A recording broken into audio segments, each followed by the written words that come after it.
PJ Washington, ladies and gentlemen, posted an exclusive workout as he still currently is a free agent. We do know that the Charlotte Hornets definitely own his rights, so if any event, something was to go down, the Charlotte Hornets would be in the driver's seat. We still don't know how this saga will end, but PJ Washington, he looks like he's locked and loaded, and he's letting it be known that he will be signing sooner than later. So this signing can come at any second. I'm just letting the people know we are on PJ watch. He could be signing as early as right now. This is how urgent this information is. If you're rocking with PJ Washington, Charlotte Hornets, LaMelo Ball, MB1 Miles, the list goes on. Make sure you hit the like button and you subscribe to Flight Sports because we're going to be bringing an avalanche of Charlotte Hornets content. And this situation here is definitely very tough, for PJ because I know he didn't envision this. I don't think anybody could have envisioned where you could be on the back burner, just hanging out and, you still haven't got picked up despite other players, receiving decent money. It's very troubling to me, in my opinion. Isaiah Stewart came to terms on a 4-year, $64 million extension with Detroit. I'm not sure what kind of money PJ is looking at. I don't know if he outpriced himself because PJ, I'm hearing was reportedly was he want to make $20 million a year. I think that. Like I said, I don't know the Charlotte Hornets. You really putting the Hornets in a tough spot when you asking for an excess amount of dollars in that magnitude.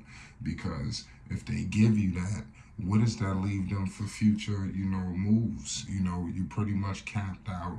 You got money just strapped up in this team and really no other way to improve it, especially a team that hasn't made the postseason.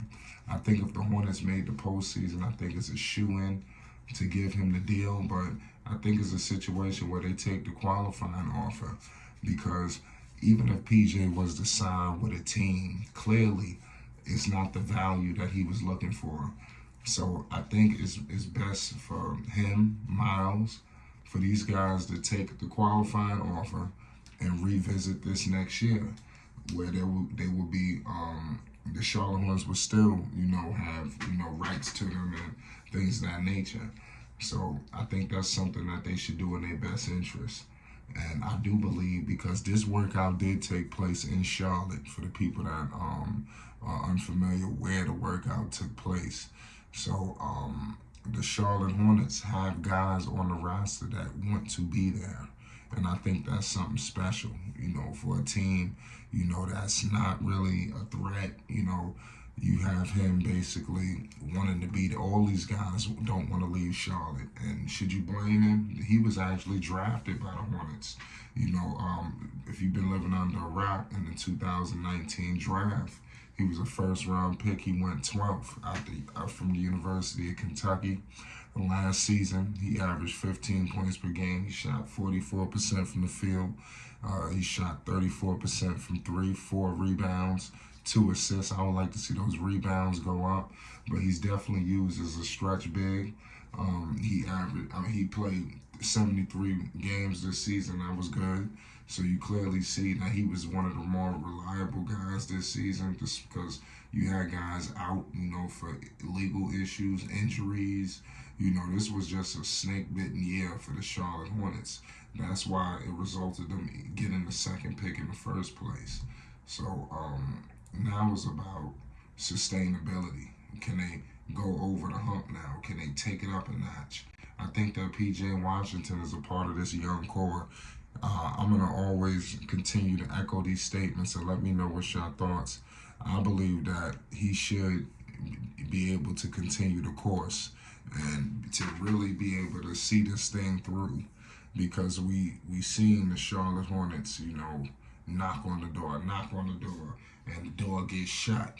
These guys have been here. Guys like PJ, he been there for when the Hornets were sorry.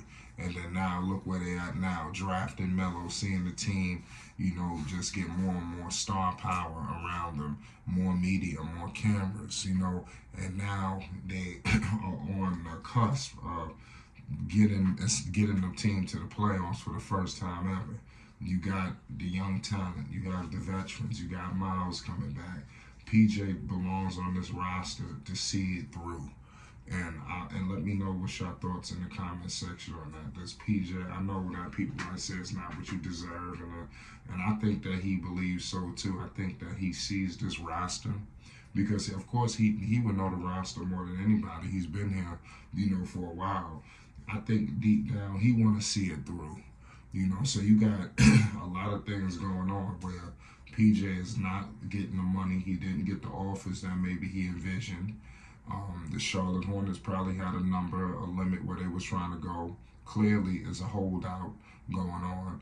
He didn't take any deals, out of frustration with another team. He didn't sign an offer sheet. So it's showing me that he wants to remain in Charlotte. And they all know this. And Mitch Kupchak is using this to his advantage. I just got to keep it real with you. He understands that none of them truly want to leave. They all love playing with LaMelo Ball. I think that Mitch is realizing that he has a true domino on his hands and he's using it to his advantage. Because if he was serious, let's say Miles really wanted to leave.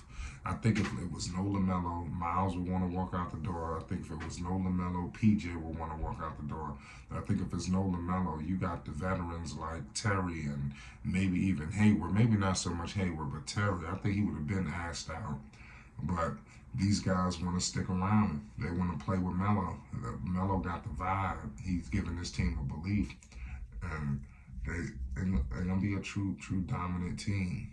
And we're gonna see, how good this team can become, with PJ Washington involved in the mix, whether he's coming off the bench. I think that's even more firepower for the Charlotte Hornets.